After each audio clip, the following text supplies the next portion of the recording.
Hi everybody, welcome to the Excel Girl tutorial. Today I want to talk to you about VLOOKUPs.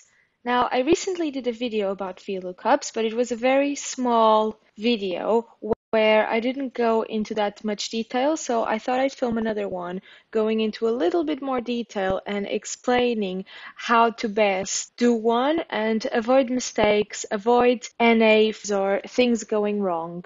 So stick with me and learn a little bit more about VLOOKUP. People do a lot of manual work, wasting a lot of time doing something that could be avoided with a simple VLOOKUP. So this is what I want you to get from this video and hopefully apply it to your job, to your life, and save time. Go get yourself a coffee, leave work earlier. I don't know what you can do with that time, but believe me, there is a lot of time to be saved if you learn more about VLOOKUPs. I'm going to start with my usual set of data. I have dates throughout the year until now.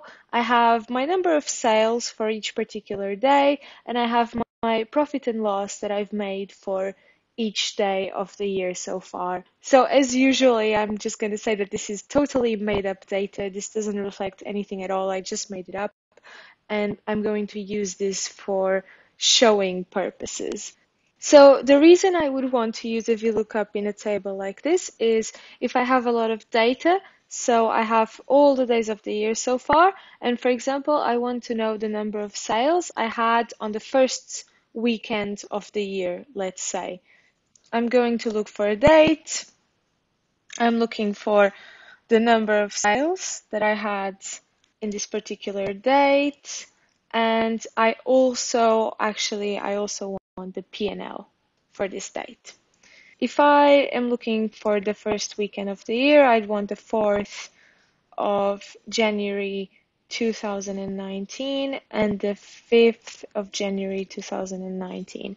And again, I'm looking for the number of sales in these particular dates. So the way I would use a VLOOKUP is I type in my lookup value. So in this case, it's this number. I then select my table array. And you can select the whole thing by doing Control-Shift down. That's always something I like to do to make sure I select the whole table. And then my column index that I want to return. So in this case, if I'm looking for my number of sales, I want to return column 2, 1, 2. And as always, I want it to give me the exact match for that day. I always advise you put in 0, as in you're looking for the number for that day. So there you have it. For the 4th of January 2019, you can see number of sales is 10, which is accurate. So say, for example, that you want to do the 5th of January 2019. The good thing about this is that you don't actually need to go in and type the formula again. You can just drag it down, and you can see it gives me 16 as my number of sales. The dangerous thing about dragging a formula down is you can see here, if I double click on it, the range, it's selecting the whole table. But if I click here, it's not. You can see it went down one row. And why is this dangerous? Because if you look up the value for the 2nd of January 2019, and if you drag the formula down, you can see you get an NA, so you get an error. And why is that? Because the formula went down, and actually the 2nd of January is no longer within the space of the range that I'm looking for. So this is a very common mistake, and people think that it's something wrong with the formula that they've typed in. It's not. It's just the range that you always need to be careful about.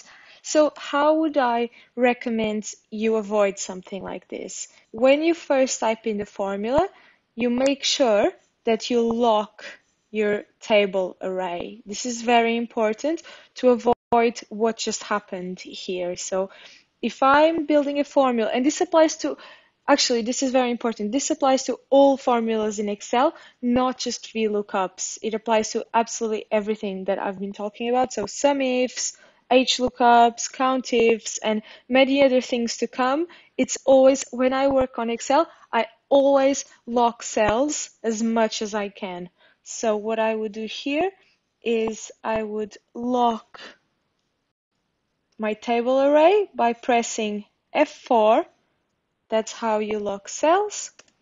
And now you can see that if I drag the formula down, I actually get the correct value. And why is that? My table array hasn't moved.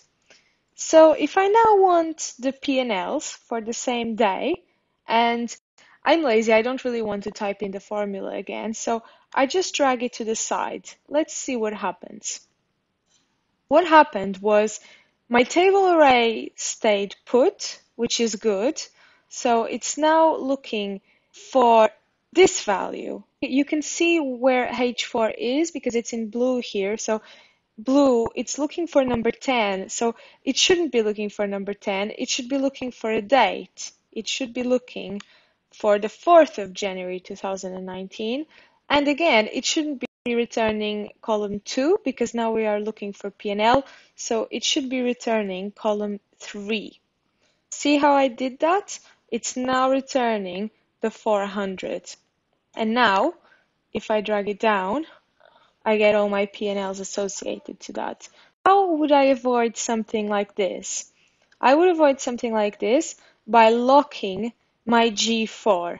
But here's a tricky bit. You don't fully lock cell G4. Why is that? Because if I fully lock cell G4, so if I press F4 on that, and now I drag it down, guess what happens? Always the same value. And why is that? Because it's always looking for this date because I locked it there. So what I want to do is I want to lock G4, but I don't want to lock it on the row because I want the row to be able to go down as I drag it down.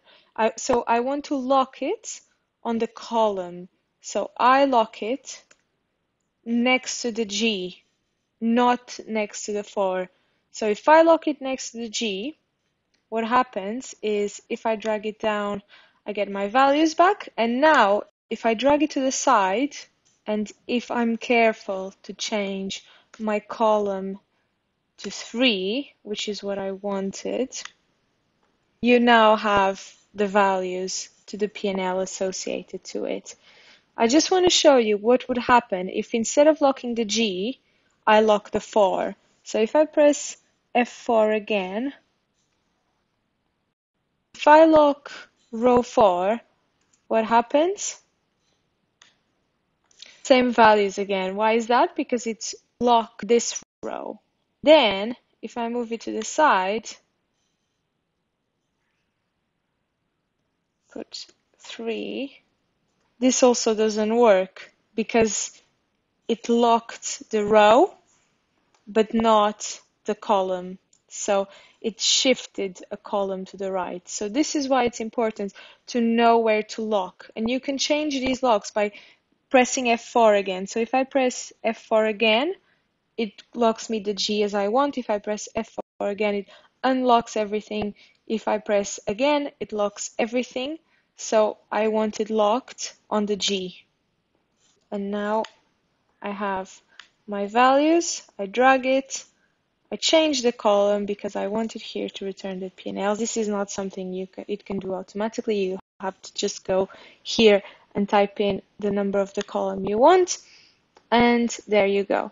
These are your P&Ls for each day of the year that we're looking for.